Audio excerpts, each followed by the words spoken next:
Hey, Dr. Waters here. Have a fair amount of patients inquire about minimally invasive sinus surgery, which is an up and coming and or progressive technology that has been around now for years. And the providers that work here, Dr. Manger, myself, and Dr. Schneider, are been on the forefront of this as we see that technology develop. I do think it's a great thing for patients, that those patients with either chronic and or recurrent sinus conditions can now do less of a procedure that can be done right here in the office.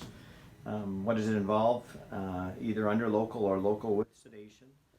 So patients are comfortable is going in and dilating the little small openings of the sinuses using kind of progressive technology of small little instruments and telescopes. It is done in the office.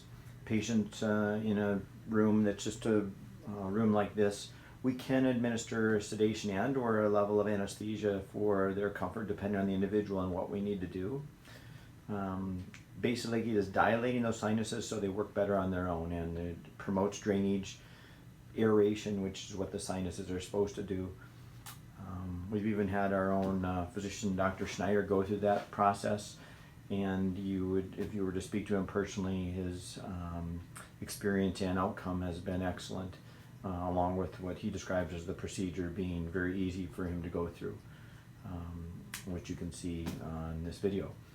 From an afterward standpoint, the nice thing is there aren't any really incisions, so the downside or downtime afterwards is a lot simpler for patients. So it's been a great procedure for us, and certainly if you have questions and or think that you may have some of those issues, it is a process for us to go through a screening process to see is it the right procedure for you, and or your insurance stating it's the right procedure, as that plays a role in this also.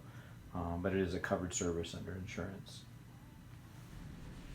Here you can see the small little telescope that's used during the procedure, and here's Dr. Schneider getting prepared for his procedure with little topical pledgets placed in the nose. We always correlate the CAT scan with the sinus surgery. The patient is usually in a reclined position.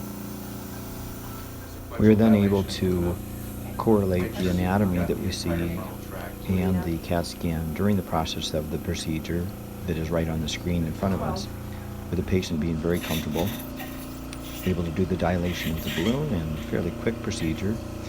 And for the most part, I would say patients feel very good about this. As you can see, Dr. Schneider felt very good after this.